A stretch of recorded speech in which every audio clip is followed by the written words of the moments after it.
Sí, buenos días. Hoy es el 5 de noviembre de 2025 y estamos en una nueva edición del Seminario de Física y Cómputo. En esta ocasión tenemos el agrado de escuchar al doctor Martín Romero Martínez del Laboratorio de Radiaciones 2 de la Facultad de Ciencias, ¿no? Quien va a hablar sobre una plática que está titulada Control de la fase y respuesta óptica en películas ultradelgadas de compuestos NBN mediante PLD reactivo, ¿no? Bueno, antes de dar la palabra al doctor Romero, pues quiero mencionar que él es egresado de la Facultad de Ciencias, luego hizo maestría y doctorado en el posgrado de Ciencia e Ingeniería de Materiales. Actualmente, pues forma parte del ESNI y ha publicado 52 artículos con un total de citas de 440, ¿no? Entonces, bueno, pues le damos la bienvenida y Martín, pues, puedes empezar a hacer tu exposición. Ok, ¿qué tal? Buenas tardes. Bueno, pues como ya mencionó Gerardo, mi plática se llama Control de la fase y respuesta óptica en películas ultradelgadas del compuesto nitruro de niobio mediante PLD reactivo. Ya está ahí mi dirección, ya la saben. Pues bueno, un pequeño índice. Vamos a empezar primero con unos preantecedentes, así le llamo, después unos antecedentes.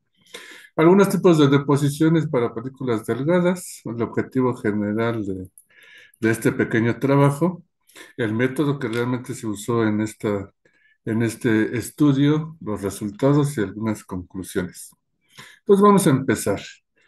Entonces, bueno, voy a hacer esto de la preantecedentes, mencionando primero que, bueno, las películas delgadas de nitruro de niobio, pues han despertado un gran interés debido a sus excepcionales propiedades físicas y químicas. En bulto, este nitruro de niobio es muy importantísimo en la parte de la superconductividad. Por eso me atrevo a mencionar como preantecedente esta parte de la superconductividad que es muy importante para nosotros, ¿no? Así rápidamente, haciendo un preámbulo, pues la superconductividad tiene que ver con una resistencia cero a una temperatura crítica. Y el efecto Meissner. En el lado izquierdo de la foto, de las dos fotos, la de la izquierda, pues es cómo se ve el fenómeno de la superconductividad. Abajo está el superconductor enfriado y ese es un imán. Y del lado derecho, pues está representado gráficamente, pues el efecto Meissner. ¿Qué quiere decir esto? Que si yo estoy en el estado en que el superconductor está por arriba de la temperatura crítica y si lo exponga a un campo magnético, pues lo va a penetrar sin ningún problema. Pero si esa temperatura del superconductor está por debajo de la TC, entonces va a expulsar esas líneas de campo del campo aplicado y por eso puede levitar, ¿no? Ya muchos de ustedes tal vez los han visto hasta en los cornflakes, ¿no? Y algunas de las aplicaciones rápidamente, pues tenemos el tren del MAPRE, que está en Europa, para cables e incluso para instalaciones de los aceleradores, ahora que le llaman ya aceleradores superconductores, ¿no? Obviamente para la conducción de electricidad, obviamente si no tengo resistencia, entonces jamás voy a tener pérdidas de energía, ¿no? Y entonces todo lo que voy a pagar en mi luz de mi casa es lo que voy a consumir sin ninguna pérdida. Y bueno, una de las más importantes es en la resonancia magnética. Estos superconductores, o donde están los superconductores, es en las bobinas de estos resonantes para poder generar campos magnéticos muy grandes, ¿verdad? Obviamente para poder observar cosas de nuestro interior. Y bueno, esa es digamos que la más importante de las propiedades de este nitruro de boro en bulto, aclaro, ¿no? Y bueno, la idea es estudiarlo en películas delgadas y dicen por ahí la leyenda que esta temperatura crítica se hace el doble de la del bulto. Aunque en este trabajo todavía no hemos hecho la caracterización magnética, pero ya le hemos hecho bastantes caracterizaciones, ¿no? Y bueno, les mencionaba que Hay propiedades interesantes de estas. Una de ellas es que es resistente a la corrosión, tiene una elevada dureza, tiene una buena estabilidad térmica y bueno, algunos de ellos se usan en tecnologías de ahorita de nuestros tiempos, ¿no?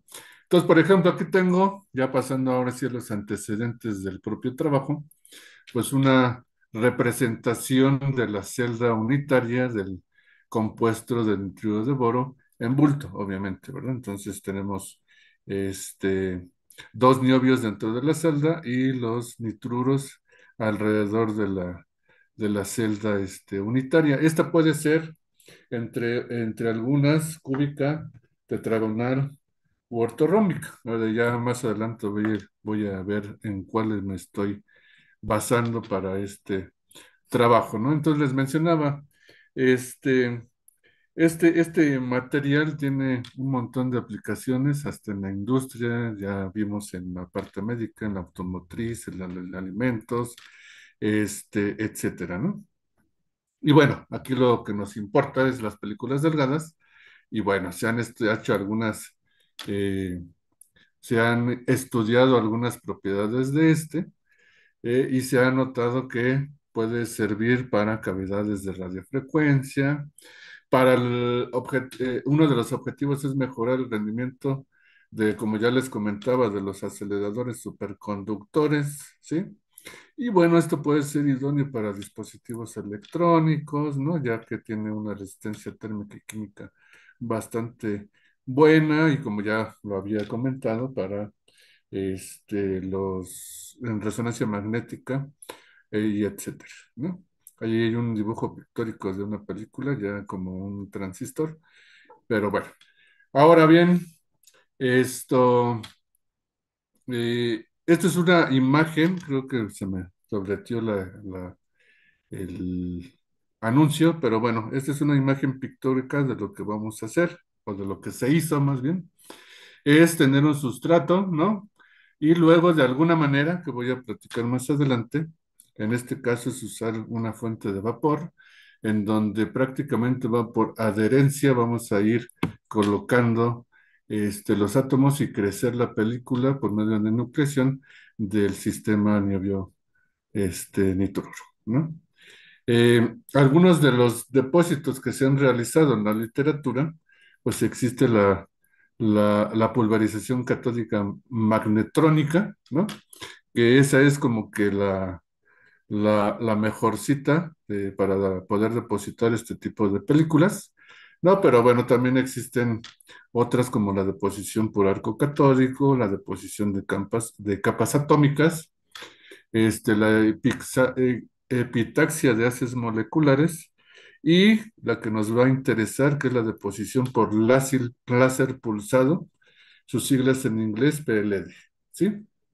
Y bueno, esta última ha demostrado que puede generarse películas con una mayor pureza, y que ha mejorado la microestructura del sistema y además se puede regular esto, el espesor de esta película que va a ser relevante para nosotros, ¿no?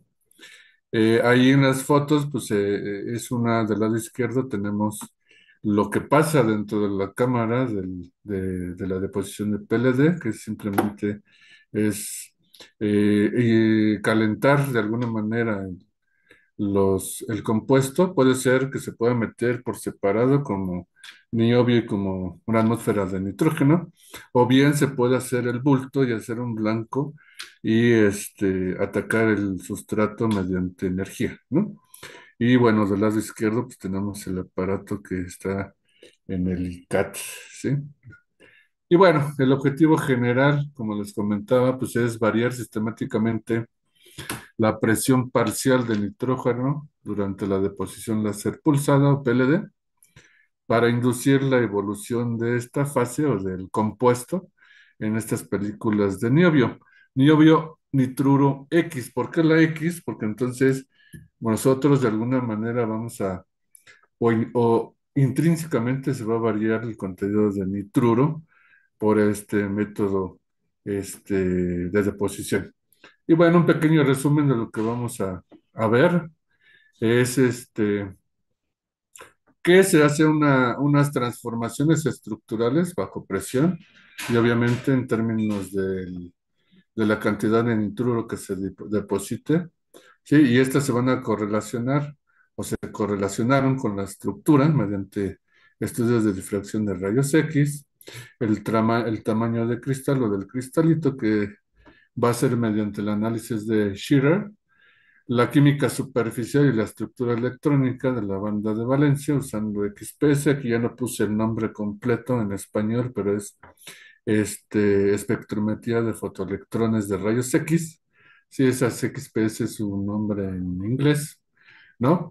Y su dinámica de fonones la vamos a estudiar o se estudia bajo espectroscopía Raman y la respuesta óptica mediante estudios de espectroscopía de UV-Vis, ¿sí? Y bueno, al establecer estas relaciones, fase-propiedad, o sea, eh, qué tipo de fase tengo versus su propiedad característica, pues se pretende proporcionar reglas de diseño para estos dispositivos optoelectrónicos, ¿sí? De niobio nitruro para aplicaciones de próxima generación, ¿no? Entonces, la idea es que esto sea completamente aplicable a la tecnología de microprocesadores. Entonces, voy a tratar o más bien, de platicar sobre cómo se hicieron estas películas. Esto se hizo, como ya lo he dicho, mediante el método de deposición de láser pulsada PLD. Entonces, aquí optamos por tener un blanco de niobio de alta pureza, y esta pues se calienta, ¿no? Con alta energía, con un láser de potasio y flor, ¿no? Ahí tenemos las características del sistema. Eso es un pulso de 20 nanosegundos y una frecuencia de repetición de 10 Hz. Y esta deposición se llevó a cabo sobre sustratos de óxido de silicio y de silicio puro en la dirección 100.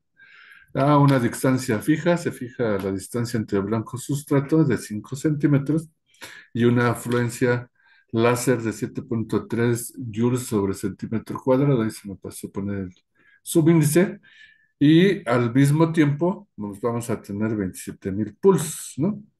Manteniendo el sustrato a 600 grados centígrados. ¿Por qué calentamos el sustrato? Pues para que pueda de alguna manera poder jalar los electrones y formar la fase, porque nosotros estamos optando por meter las dos cosas por separado, ¿no? En una atmósfera parcial de nitrógeno a cierta presión. Obviamente, si vamos a estudiar cómo afecta la presión de nitrógeno sobre la fase, pues la tenemos que variar.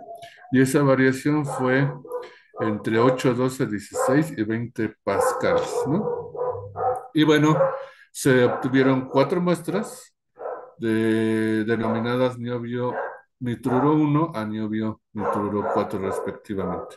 Y bueno, ahí en las imágenes es una figura pictórica del lado izquierdo de lo que estaba anteriormente como dentro de la cámara, y es prácticamente lo mismo, nada más que en 2D. Y del lado derecho también tenemos una imagen de una película ya depositada.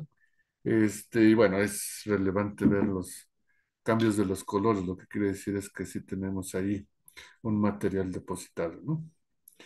Y bueno, como les mencionaba, pues esto se empieza a caracterizar. La primera caracterización es la difracción de rayos X, ¿no? Y bueno, ahí se presentan en esta figura uno que estoy nombrando, los cuatro difractogramas de las cuatro muestras. Aquí ya de hecho están sobrepuestas las líneas del refinamiento Rydberg. ¿Qué quiere decir eso? Que estoy ajustando el difractograma con mínimos cuadrados, pero utilizando gaussianas y lorentzianas, ¿sí? Y entonces, para obtener, obviamente, los parámetros de red, ¿sí? Y qué tipo de fase voy a tener presente. Como les comentaba al principio, este nitruro de niobio tiene varias fases. Y en este caso particular tenemos dos, la alfa y la epsilon, que están ahí nombradas en cada una de las figuras. Este, y ahorita vamos a ver a qué se refiere cada una. Estas fueron identificadas bajo las cartas cristalográficas mencionadas abajo y, como les comento, ya fueron refinadas, ¿no? Y aquí, bueno, ya presentamos el porcentaje de fase, ¿no? Bajo la presión de nitruración más baja, que fue para el niobio N1. Y bueno, tenemos una mezcla de fases, como se los vuelvo a repetir, la alfa, digo, la gamma y la epsilon, en donde además en la gamma tengo una deficiencia de nitruro, por eso marco que es 0,64. Sin embargo, en la epsilon sí tenemos una porción 1 a 1 de los compuestos. Y bueno, en la primera muestra del niobio nitruro 1, pues sí tengo una proporción del 43% de la gamma y un 56% de la epsilon. Y si se van dando cuenta, conforme se estoy mencionando que estoy aumentando la presión de la 1 a la 4, con más presión puedo obtener prácticamente la gama o más bien puedo quitar la gama y puedo generar simplemente la epsilon, o sea, me quedo con una sola de las fases de este compuesto. Eso va a ser importante, lo voy a mencionar más adelante, ya conforme vaya caracterizando todo y vaya correlacionando. ¿Sí? Entonces, bueno, ese es el primer paso de la caracterización. Ya sé que están las fases, ya sé que tengo dos, ya sé en qué proporciones. Entonces vamos a la siguiente, que sería determinar los estados químicos y la banda de valencia de estas películas ultrafinas. Me estoy pasando o me estoy adelantando un poco. ¿Por qué ultrafinas ya les llamo? Digo, eh, no puse a tal cual los parámetros, pero tenemos una disminución del espesor de las películas conforme la presión aumenta. Y eso lo voy a ver más adelante con las demás caracterizaciones. Entonces, bueno, empezamos con la de especie. Aquí tenemos el espectro survey que le llaman de XPS, en donde ahí identificamos qué orbitales o qué átomos tenemos en nuestra muestra. Y obviamente, pues tiene que aparecer las que nosotros ya vimos en rayos X, que es niobio y nitrógeno, ¿verdad? Y bueno, aquí aparecen los orbitales o todos los orbitales del niobio y del nitrógeno, empezando con los 4p, que son los más cercanos al núcleo. Luego seguimos los 4s y luego pues ya siguen los D, etcétera, y los de nitrógeno, el 1s y los sobre los satélites, etcétera, ¿no? Entonces, de aquí, si ya estoy identificando que tengo estos átomos, pues entonces paso para ver este, eh, exactamente los orbitales de cada uno de los elementos en las medidas de ultravasión, que serían estas siguientes, ¿no?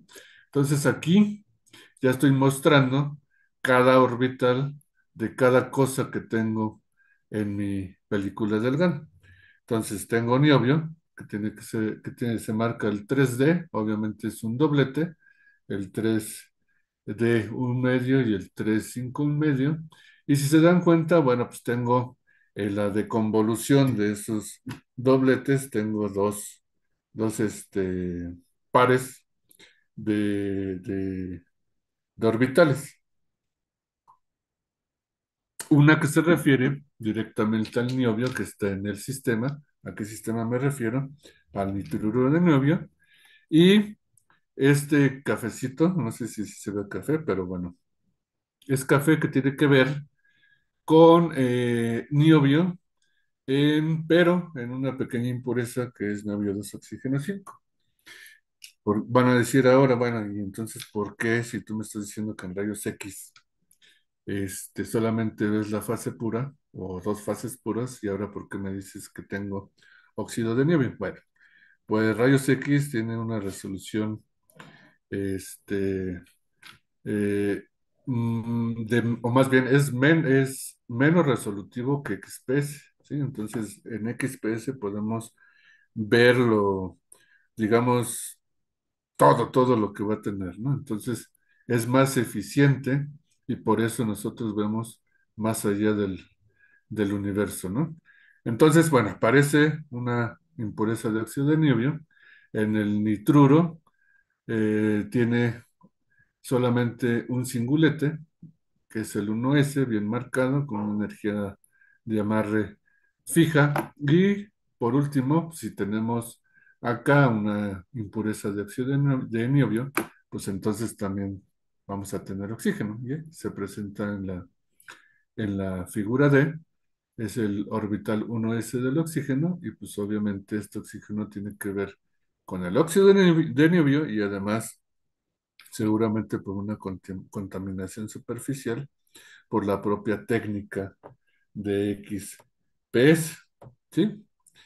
Eh, a medida que aumenta la presión de nitruración que le llamamos, si la nombramos PN2, entonces la contribución relativa de este óxido de niobio va disminuyendo. Y esto es, voy a regresar a esta gráfica B. Vamos a analizarla por lo que les acabo de decir. En niobio N1 dijimos que es la presión más baja. Entonces, si se dan cuenta, pues el doblete, las dos partes cafeses, pues tienen cierta altura y cierta anchura en la parte de deconvolución.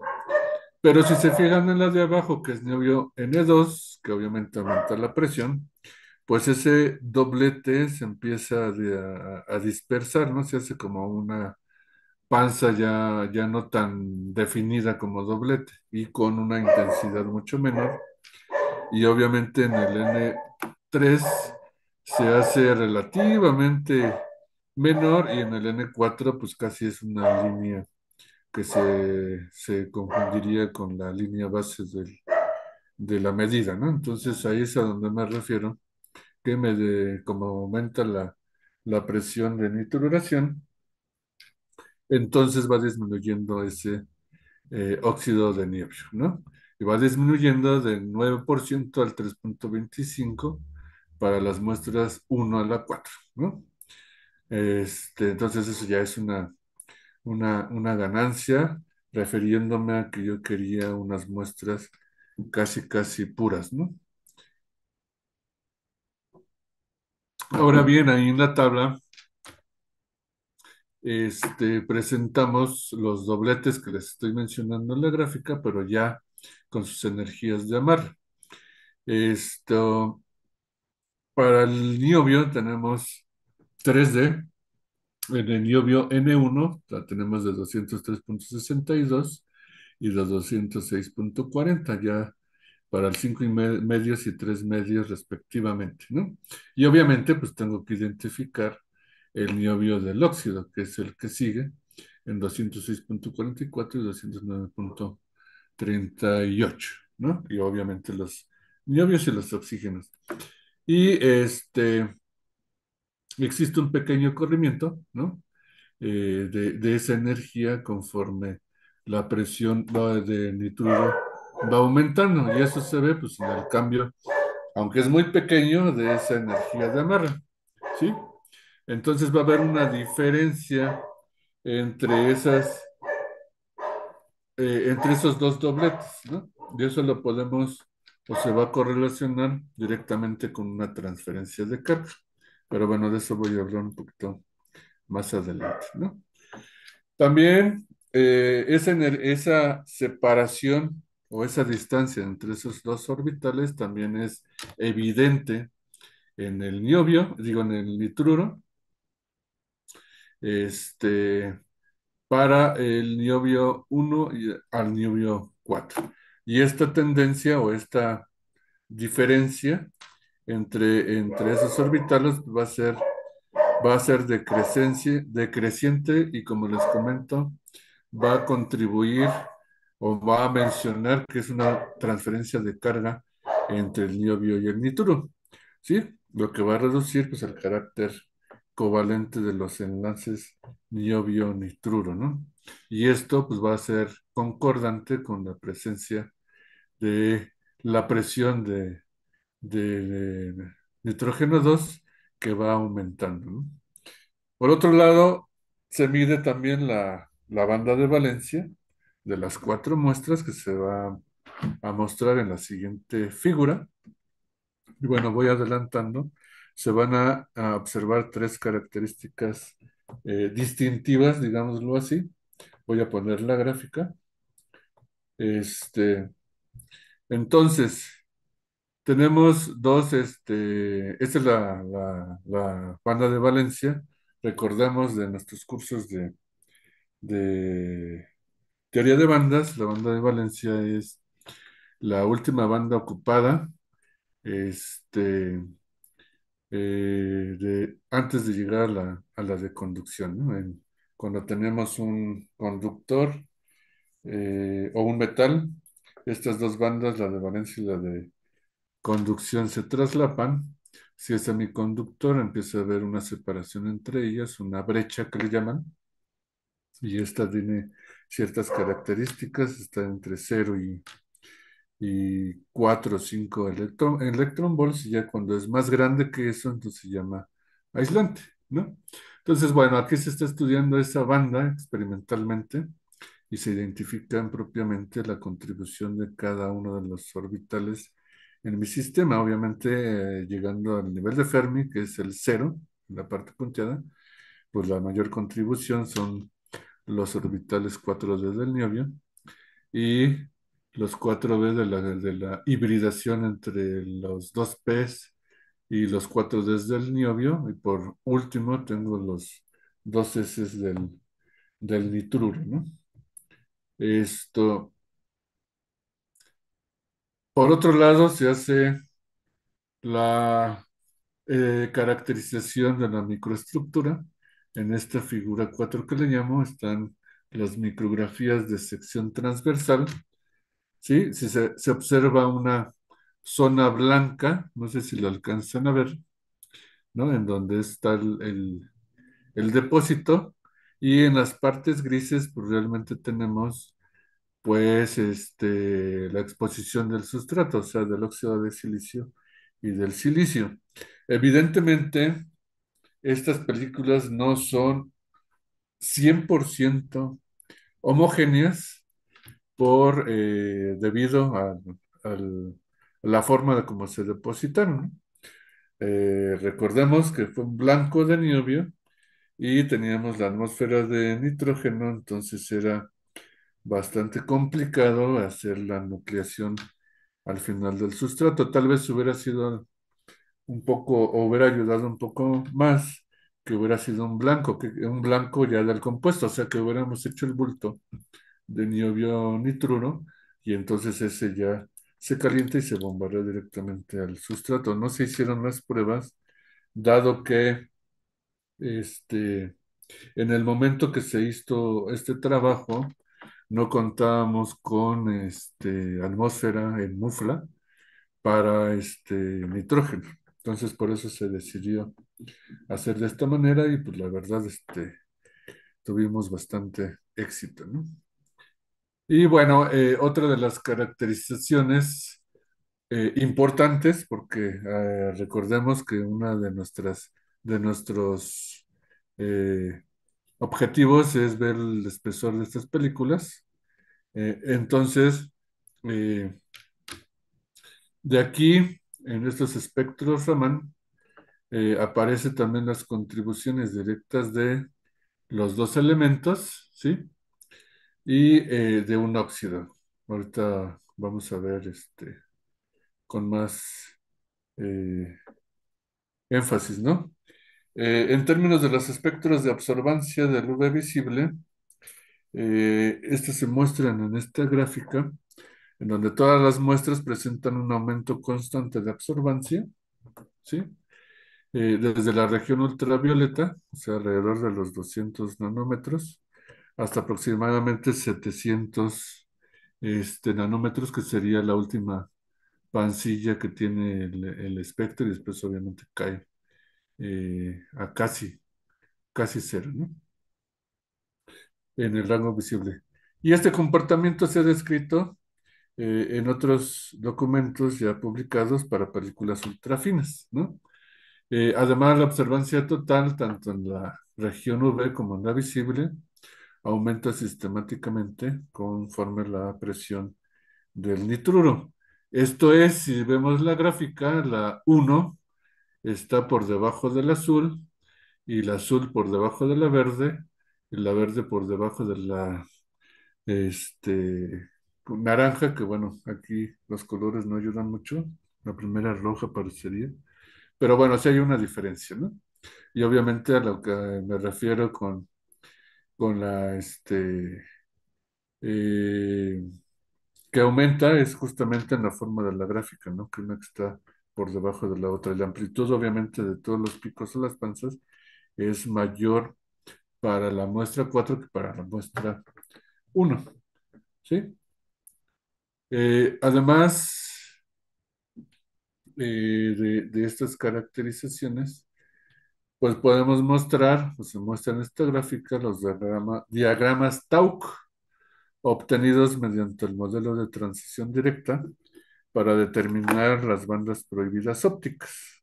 Recordemos que una de las aplicaciones que se busca es justamente este, eh, que tenga unas propiedades ópticas interesantes, y ahorita vamos a ver por qué. Entonces, los valores de esta brecha, si se dan cuenta de la gráfica A a la D, pues hay un pequeño aumento de esa brecha, ¿no? En el A, esa brecha es de 1,689. Después en el 2 tengo de 1,690. En el C de 1,696. Y por último tengo el del 4, que es 1,697. En realidad sí hay un aumento, pero es relativamente pequeño, ¿no? Malo hubiera sido que del 1 al 4 hubiéramos obtenido de 1,689 a 3, ¿no? Entonces eso sí hubiera sido algo muy catastrófico para nosotros, ¿no?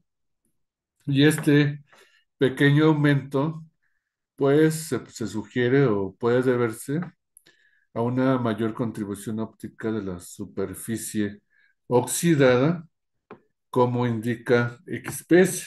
Recuerden que en XPS comentamos que tengo óxido de niobium debido a una oxidación superficial de la propia técnica, ¿no?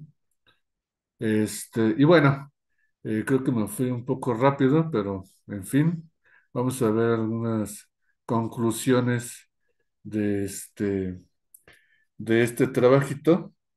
Pues la primera es que se sintetizaron con éxito películas ultra finas de niebla NX. Se entiende la X porque hay una que no tiene, es de 0,64 de nitrógeno, o sea, tenemos deficiencias de nitruro mediante deposición de pulsaciones láser reactiva, y al ajustar la presión de nitruración, que llamamos PN2. Estas películas evolucionan desde una mezcla bifásica, que es que tenía la gamma y la epsilon, o sea, tetragonal y hexagonal, hacia una fase predominantemente hexagonal, ¿no? La espectroscopía fotoelectrónica de rayos X revela una capa de óxido delgada de 5 nanómetros y una ligera reducción en la separación del orbital 1s del nitruro con el orbital 3d del niobio, en donde no se indica una transferencia de carga del niobio al nitruro. En el análisis cuantitativo del óxido de niobio en las muestras, pues se muestra que su abundancia relativa disminuye al aumentar la presión de nitruro, ¿no? Lo que demuestra una mitigación efectiva de la contaminación por oxígeno. Referente a los modos fonónicos, Raman en particular, la agudización del pico alrededor de 300 centímetros a la -1, con valores más altos de presión de nituración, amplían el rango y presentan una fuerte reflexión infrarroja entre 700 y 1400 nanómetros en todas las películas, esa panza, o la última panza que se veía en la gráfica, lo que destaca su potencial como recubrimientos fotovoltaicos reflectantes del infrarrojo. Y bueno, estos hallazgos demuestran que esta presión de nitruración constituye un parámetro eficaz para ajustar las propiedades tanto estructurales, químicas, electrónicas, vibracionales y ópticas de las películas ultrafinas de niobio nitruro X, ¿no? Y esto pues nos va a proporcionar directrices para el diseño de estos dispositivos para su aplicación en las partes o en dispositivos optoelectrónicos, vaya la redundancia, y recubrimientos protectores, ¿sí? Y bueno, ya que me da tiempo, pues voy a hacer así un pequeñísimo comercial, ¿no? Mostrando pues un poco del laboratorio donde estamos, ahí mostrando muflas de todo tipo, de caja, desde temperaturas o que alcanzan temperaturas desde 1100 a 1600 grados, ¿no? La diversidad de compuestos que podemos generar, ¿no? Podemos hacer incluso presión hidrostática. Ahí se ve la balanza, ¿no? Tenemos, ahora sí ya contamos con muflas de compresión de gas. Ahí sí ya podríamos hacer el bulto con presión de nitrógeno, ¿no? Tenemos también hornos de hidrotermal para otro tipo de síntesis y ahora andamos también, se nos mete la locura de hacer fotocatálisis, ¿no? Con focos de visible UV para aplicaciones en fotocatálisis, degradación de medicamentos, degradación de colorantes, ¿no? Para limpiar agua, etcétera, ¿no? Y bueno, el grupo de trabajo y colaboraciones, pues en la Facultad de Ciencias, está la doctora Eugenia Arevalo López, el doctor José Luis Rosas Huerta, el doctor Jorge Pilo González, dos postdoctorantes, que era la doctora Guadalupe Yaquevet, el doctor Eric Benítez, estudiantes de maestría eh, y de licenciatura. Y bueno, hay algunas colaboraciones mediante dos doctores en el Instituto de Materiales, en el ICAD con la doctora Rosalba, que es donde les comentaba, se han hecho las deposiciones por PLD, los Raman y los VBIS, el doctor Jesús Arenas, que es el que ahora nos está haciendo las medidas magnéticas para ver la superconductividad de estas películas. Aún no tenemos todavía los resultados a la mano, pero ya están en proceso. Y por otro lado, con el doctor Eliel Carvajal en el ECIME Culhuacán. Y bueno, pues esto sería todo. No sé si tengan alguna pregunta. Bueno, gracias, Martín. Estoy buscando aquí en el chat, todavía no se anima, ¿no? Pero bueno, Ah, yo ok. como el moderador, pues siempre pues hago alguna pregunta, un poco para animar a los que están viendo la plática que pues también digan algo y pregunten, ¿no? Mira, al principio Sí, mencionabas deposición por láser pulsado. sí, Bueno, ¿eso ustedes lo están ocupando? sí, sí, Y entonces, dime, dime. sí, no, entonces, ¿eso está aquí en la facultad o es una colaboración con algún instituto? ¿Y qué tipo de láser pulsado están ocupando, no? Ajá, sí, como lo mencioné al final en la parte de la colaboración, este sistema de PLD lo estamos usando en el ICAT, Ujú. el anterior, ya no me acuerdo cómo se llamaba antes, pero ahora ¿De se llama cadets? ICAT. El Ujú, CECADET, exactamente. Este, bajo la responsable, la doctora Rosalba, este, Castañeda, de allá. Entonces, es la colaboración con ella y nos deja hacer los depósitos, allá. Y bueno, referente a las, este es un láser, aquí lo tengo porque luego se me olvida, ahí. Es un láser oxímero de bromo flúor, ¿no? ujú, Con estas características, ay, perdón, es coherente, es de lambda 248 nanómetros, ancho de pulso de 20 nanosegundos, frecuencia de repetición de 10 Hz. ujú. Ese es el láser que se está Ya, ocupando. Y bueno, como mencionaba, optamos por tener el nitruro como blanco y una atmósfera de nitrógeno, ¿no? Y bueno, el sustrato manteniéndolo a 600 grados centígrados. Ujú. ya. Bueno, pues sigo, a ver, alguien. Bueno, aquí viene pregunta, es que dice, bueno, que no veo bien, bueno, es que su identificación no está en caracteres latinos, ¿no? Hola, buenas tardes. ¿Qué Ah, es la fotocatálisis? ¿Alguien pregunta? fotocatálisis, sí, ok, fotocatálisis se refiere a que algún material, no necesariamente eh, cristalino, lo aclaro porque luego van a decir, no, pues es que hay materiales fotocatalíticos que podrían ser líquidos, este, que este material en general pueda absorber cierto, cierto compuesto, cierto emulsión, ¿no? De tal manera que lo absorba y se pueda limpiar algún tipo de líquido.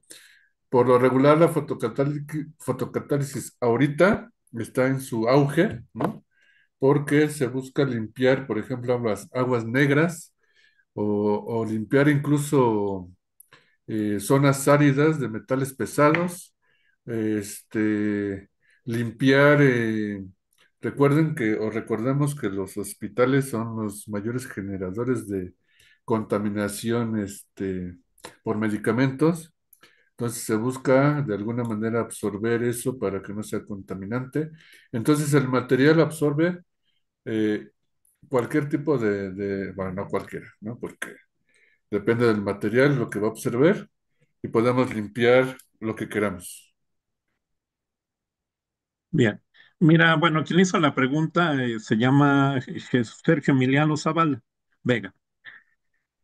Hay otra pregunta más, dice Gerald Miki 53. Hola, escribe José Luis Rosas Huerta. Mi duda es, ¿cómo difieren las propiedades reportadas con respecto al compuesto en bulto? ¿Cómo, cómo diferenciamos? A ver si entendí. No, ¿Cómo ¿cómo difieren las diferenciamos? propiedades reportadas con respecto al compuesto en bulto?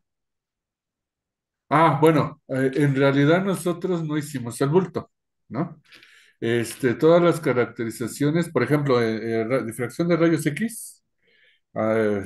Seguramente no lo mencioné. Esto se usa con el modelo de haz rasante. Entonces, lo que tenemos es, bueno, recordemos la difracción de rayos X es bombardear con un haz de rayos X a 45 grados, a 2 teta, que sería 90 o más, tal vez. Y bombardear y los electrones que van a salir son los que vamos a identificar y obviamente eso tiene que ver con la estructura, con el plano, y me define el tipo de estructura que tengo. Entonces aquí se utiliza el modelo de haz rasante, que es simplemente, como es una película, es ángulos de menores de 5 grados y es donde se está bombardeando, ¿no? Y por eso, si se dan cuenta, estos difractogramas pues son muy anchos, ¿no? Y bastante, el diagrama es muy grande. Entonces, eso es lo que diferencia entre un difractograma de una película delgada y uno cristalino. El cristalino es prácticamente líneas bien definidas y picos bien delgados, ¿no? Y bien definidos. Eso es por parte de la difracción de rayos X, ¿no? Y las otras propiedades, pues ya en realidad casi todas o todas son equivalentes al bulto, nada más que obviamente en los portamuestras, en lugar de tener una bola, pues tenemos la peliculita. Pero ya creo que en difracción de rayos X es donde es más la diferencia en el modelo que de una película a un bulto. Y las características que observamos, este, digo, no lo puse, a lo mejor sí se me fue el avión y poner, porque este artículo acaba de ser publicado, es un artículo ya, hace como 2 meses. Y ahí sí viene la comparación directa entre, o alguna cara, si es que existe en el bulto, pero sí diferencia bastante los números, digámoslo así, de estas caracterizaciones con el bulto. Pero bueno, no lo puse, perdón. Si no, luego les pongo o les mando el link, ¿no? Si alguien quiere a mi correo, me Ujú. escriba y les puedo mandar el artículo sin problema. Bien. Espero que haya respondido. Bueno, digo, sí, yo creo que sí, ¿no? Bueno, salvo que Ok, diga algo quien escribió la pregunta. Bueno, nada está más, bien. pues no veo más preguntas. ¿Quieres decir algo como palabras finales o nos invitar a los alumnos a que vayan contigo o alguna cosa más que quieras decir? Sí, claro, por eso también la propaganda al final, ¿no?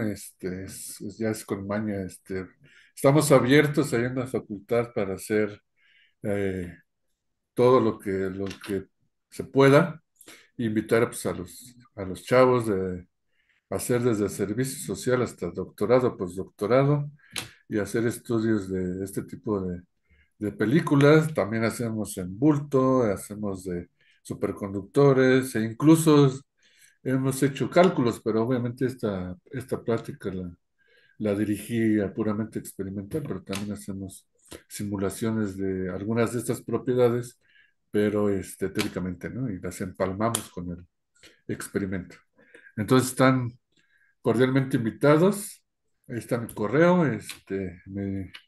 mi, donde me ubico y adelante, ¿no?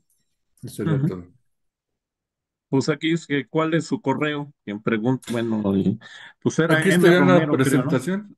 Sí, Ajá, está en la presentación mromero arroba mromero. ciencias.unam.mx, ¿no? .unam.mx. Y ahí está Ujú. mi laboratorio y mi Sí. cubículo.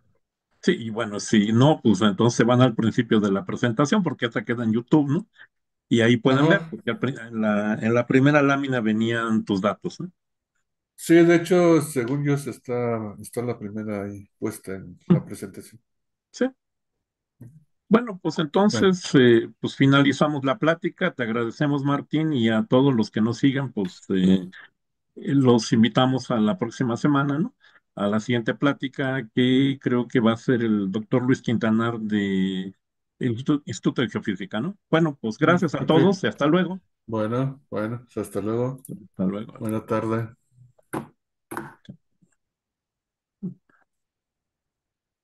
Bueno, pues